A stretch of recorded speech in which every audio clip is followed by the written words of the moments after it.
Good morning, everyone. Ooh, bright light, bright light. Hi, I am Michelle Tygard-Kammer, head of country music at Amazon Music, and I am honored to introduce our speaker today. Liz Allen Fey is founder and former CEO of Strategy and Leadership, LLC, located in Nashville, Tennessee. Her work with corporations, organizations, and communities builds on her 20 years of being a manager and leader, as well as her 26 years of consulting and coaching work. Her work ranges from helping organizations create sound strategy through good assessment and planning, to coaching both established and emerging leaders, along with providing skill development in leadership areas. She understands process, the human side of companies, and the need to have actionable plans. She has coached hundreds of leaders to become stronger leaders and managers. She brings her sense of humor, sound facilitation, and coaching skills to every engagement. Now, on a personal note, Liz Allen Fey, most of us in this room call her LA Fey, is absolutely amazing. Ooh, I like the woo, woo, nice. To a lot of us in this room and throughout the industry, she has served as our advisor, facilitator, observer, guidepost, and mentor. Her strength lies in her ability to assess and strategize, but her magic is in the way she communicates and guides with kindness, clarity, and heart. When LA speaks, we listen because her advice works. We are in for such a treat today. It is my honor. Please welcome Liz Allen Fey. That was so sweet. Thanks, Michelle. So at the end of 2020, I bought a t-shirt that said, it was a bunch of mountains, and it said, "What a long, strange trip we've been on." Jerry Garcia was right when he wrote that, how many years ago? And boy, in 2020, I bought it. It was like, oh, this will be fun to wear, never realizing that it was true in 2020, 2021, 2022. Let's see what happens in 2023. We are in such a changing landscape, and it's around work, and it's about how we work. And so today, actually, what I want to share with you are some tips, actually some conversations I've been having with executives over the last months around how they're navigating the world of work. So, to think about this, if you think about through the pandemic, the amount of changes that we have been through, not only do we have new lawn furniture, right? We might have learned how to bake bread, the old baking bread. We learned how to wear sweatpants at home. We learned how to go find, for me, all the hiking trails in Edwin and Percy Warner Park down the pike. We learned lots of things. And then we also learned how do we become more adaptable and adjustable in our work environments. So how many people in here worked from home at all during 2020? Yeah. See, what's interesting is probably 2/3 of the room raised their hands, but not everybody did. Because the reality is the situation that the whole pandemic has been very uneven. And yet, one thing has remained the same, and that is how do we do our best work together? So today I'm going to talk about flexibility, because it's interesting. In past leadership talks, we would talk about qualities of leadership as setting vision, clarity, clear communication, conviction. Those are all important. But now, in 2022 and beyond, flexibility is the word that we need to think about, and we need to figure out as leaders how we can adapt to that. It's really interesting. I was talking to a gentleman yesterday who was having such difficulty. His challenge was, Liz, I don't know how to motivate my staff. They're just not showing up. They're not doing what they need to do. I don't get it. I said, so what have you tried? He said, well, you know, I went in with my famous motivation speech last week, and I sat and I gave it to them. And I said, so, and what happened? He said, not much. See, the tools that we've used in the past are not necessarily the tools we need to use now, and that's why I want to talk about flexibility. And when I say flexibility, I mean personal flexibility, ways that we relate to each other, ways that we connect. The crazy thing for me when I think about the pandemic is that we have moved from an entirely employer-driven world to an employee-driven world. It's the weirdest thing, you all. I am 67 years old. I had to fight for my first job back in the 70s. This was never given to me. It was like, how do you show up? How many times have you heard, or has it been told to you, if you don't want to do your job fine, there's 5 people waiting to take it over? Well, the kicker is, right now, that's not necessarily true. I was working with a nonprofit who was looking for a new CFO, and they called their search firm only to be told, don't even bother, we can't help you, we can't find them. You can't find a CFO? So what we're finding out is that talent now is a precious commodity. And the question becomes, how do we continue to support that talent? Because one, employees have choices now. The number of people that I know still live in Nashville or move to Nashville and work in someplace else because they can. So remote work has made that possible. They're not limited to a geography. It really is about the skills. I coach lots of people who are looking at job changes, and basically I'll tell you what I say to them. If you have the talent and skills, it's your choice. What do you want to do? It's not what might you could do, it's what do you want to do because it's there. So as leaders or employers, as we are working with our teams, we have to approach this a little differently. So I want to share with you a couple of tools. And the first one is called Positional Perceptions. It goes a little like this. We can see the world through one of 3 different perspectives. Sometimes we're in first position, and that's where we see the world through our eyes. It's about me. It's about how I see things, I want things, how I know what you should be doing. Do you get it? It's me, me, me, me, me, me. First position. Second position is, how do you see the world? How do I start hearing about what it's like for you? It's where empathy comes in. Think about that. And the third position is being a fly on the wall. How do I see the world, how do I see the whole situation? So first, second, third. The key is, and this is what I find most powerful, is that the belief is, and I think it's a fact, that he, she, or they who have the most flexibility have the most power. And by power, I mean influence. So he, she, or they, whoever has the most flexibility actually has the most power. And so the key is, how do we pay attention to what's needed to understand what position we need to be entering in? I read a lot of business books. You'll probably hear about a couple of them in a minute, and I listen to podcasts. And one of my favorite is Brene Brown, who is a social worker researcher. If you haven't heard her, she has a Daring to Great podcast. I don't know if it got taken off Spotify or not. I don't know, maybe her old ones, but you can find her. What she does is she interviews great authors and leaders. And so I love to digest that information on a 30-minute walk. I don't know about you, but that's always fun. And she was interviewing America Ferrera, who was Ugly Betty, if you ever watched that TV show. And part of it was hearing the story of what it was like to be a Latina working in the film industry and kind of being pushed into categories all the time and what she had to do to emerge. And finally, at the end, Brene asked America, "What's your definition of leadership?" And America said, "I think leadership is about creating the circumstances for people to bring their best." It's about creating the circumstances for people to bring their best. I had never heard it as clear as I had right then, because I think she's spot on. So a lot of times, whether we are leading a team, whether we are leading a company, an enterprise, whether we see ourselves as a leader because that's how we live our lives, I want you to think about, how do you create the circumstances for that to happen? So back to the positions.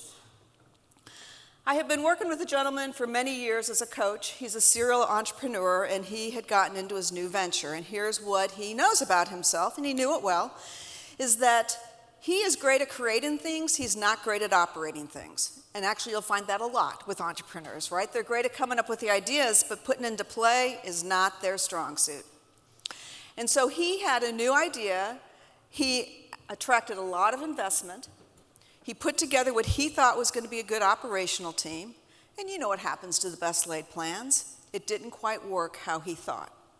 And he ended up back having to operate as a CEO because the people in the operating and those roles that had been in place weren't working.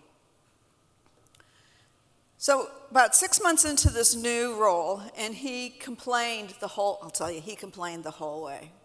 I got a call, and it was him again just sharing about how frustrating it was and how the team wouldn't step up and how they couldn't get the numbers up and how they couldn't make the money and how they could, do you get it? How they couldn't, how they couldn't, how they couldn't. And so finally I stopped and I said, so tell me, what does that team need from you to be successful?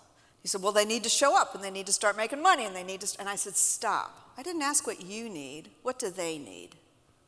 And he stopped. See, he was listening, seeing the world through first position was what he needed. That was never going to give him the success that business required. And actually, it was probably one of the loudest conversations I've had as a coach. Later, my husband walked in the room because I've been doing from home, and he's at home, and he said, are you okay? I said, yeah. He goes, that was a little, I said, yeah, it was a little loud. Because at the end of it, I said, I am so sorry you're in this situation. It is what it is. So the question is to you, is what are you going to do to change it? And got off the call and actually wondered, this could be pretty interesting. I wonder what's going to happen. We may have just imploded a company. I don't know.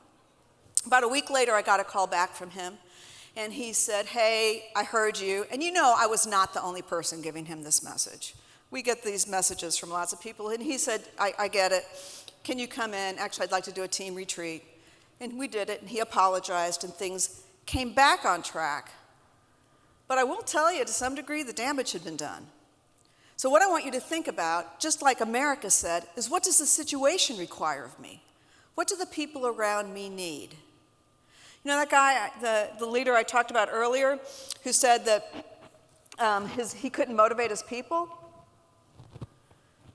What's he thinking about? He's thinking about him. He's not thinking about them.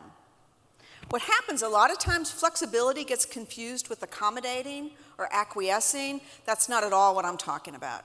I'm actually speaking about how do I need to be flexible in this situation to get the results we need to get. Oh. Simon Sinek, anybody ever read any of his books? How Great Leaders Inspire Action, Start With Why, Leaders Eat Last. His newest book is called The Infinite Game or The Infinite Mindset. This is a pretty interesting read. And if you're not a business book reader, just Google it. You can get summaries all over the place. Basically what he says, and it's based on somebody else's research, and of course I forget that person's name, but here's how it goes. So there's finite games. Finite games are games that have a set number of players, a set rule, and a set end. The Super Bowl was a finite game. The Rams won. Right? The Olympics are finite games. There are gold medals. That's a finite game. What's happening, and has happened probably over the last 30 years, is sometimes businesses treat work as a finite game. Meeting quarterly numbers, meeting annual goals, meeting wins. Those are not really wins. What he says, instead of seeing it as a finite game, there are also infinite games. Finite games are play to win. Infinite games are play to continue the play. Finite games are to win. Infinite games are play to continue the play. And so if you take that into account, then there is no more winning. And as he says, on any business person's, on your tombstone is not going to say, I won at business. So it's about continuing the play. So it's about how do we keep furthering, how do we keep advancing things. And in that book, he talks about 5 things. I'm not going to go into them all. But remember I'm talking about flexibility? First, he says advance a just cause, which is always helpful. He talks about understanding your worthy rivals. I love that, as opposed to your competitors. Talks about courageous leadership, building a strong team, and existential flexibility. The ability to look at your situation and know how you need to shift in order to best get the result that the company needs now. That's about flexibility. And so as you're thinking about for yourself, and actually as you're going through the rest of the day and this weekend, I want you to think about, what position am I listening? Am I entering in? Am I in first position? I am second position? Or am I third position? Being stuck in any one of those is not a good thing. It's about understanding what needs to happen. One last piece I'll tell you. So I probably live in second and third most of the time, you all, to be quite honest. It's why I can coach. But I'm driving over here today, and a woman kind of runs a stop sign. I was in first position all the way. What do you think you're doing? Are you an idiot? Can't you learn how to drive? You know, I'm trying to get somewhere. I need to. And then all of a sudden, I was laughing at myself, knowing that I was coming to do this talk, and I stopped and I said, so Liz, what would that be like from a second position? Oh, it might be something like, I wonder if they're in a real hurry. I wonder if there's some emergency going on. I wonder if they're not paying attention because they're as distracted as the rest of us are. Yes, so it's not about one is better than the other, it's understanding what's needed. Now, should she have rolled that stop sign? Of course she shouldn't have. We know that's to be true. So positions, really important. The other piece that I find with leaders right now, and the weirdest thing, you all, if you had asked me to come and give this talk 3 years ago, I would be talking from John Cotter's perspective, who wrote Transformational Change. And I would be talking about the elements of a change environment and setting a vision and getting the team together and community. Do you see? See how none of that is today? It's not relevant. What's relevant is how are we showing up as leaders to work. People have talked a lot about that. They call it sometimes emotional intelligence. I think right now it's probably intelligence, period. So the other tool that I find with leaders is that particularly if you're a seasoned leader, it becomes far easier to give the answer rather than to ask the question. And really accomplished leaders know that it's about asking the question rather than giving the answer. We don't always need to add value in rooms. We need to figure out what that room needs. So the other tool I want to share with you today is called levels of listening, 5 levels of listening. Oh, I need really simple tools. I don't know about you, but anything that's really complex is not going to get used. I need something simple and pretty straightforward. So levels of listening go like this. There are 5 levels of listening. I'm going to go from least effective to most effective. Least effective, not listening. I don't see that in that room. Sometimes I do. Not listening. I'm sitting there. Actually, I may be nodding my head. I'm not listening to a word you're saying. And I want you to know that all these levels, there's value in using them. Like, I believe if somebody's yelling at me, I don't need to listen to them. I think that's the time where I don't listen. If you want to calm down and share what you're going to say, you know, I'm happy to hear it, but I don't need to hear it. So not listening is number 5. Number 4 is listening for judgment. And that is a kind of listening that you just do until you make a decision. It goes something like this. Oh yeah, I like her, I don't like her. I agree with what she's saying, I don't agree with what she's saying. You're smart, you're an idiot. Do you see? We're going to do this, we're going to do that. As soon as you make the decision, you stop listening. I want you to think about when you've been talking to other people when that might happen. We need to have that happen. If we're in a crisis, right, we need to listen for judgment. What are the facts? Here's what we need to do. I don't need to go into huge exploration. Right, okay, so not listening, listening for judgment. Third one you've been doing a lot this week, and that's listening to tell your story. You've been doing it out at coffee bars and wherever you are. It's that piece of, I'm really just waiting for you to pause in your story so I can share with you mine. You think you had it bad, let me tell you my story. I'll tell you, when you get old, for anybody who's like it, the first 20 minutes of any conversation with anybody these days, and I can't believe I'm saying this, is about ailments. Oh, you had to have that? Oh yeah, let me tell you about mine. New mothers do it around childbirth. Oh, what was your, right? We're not really listening to somebody, we're listening for the gap in the conversation.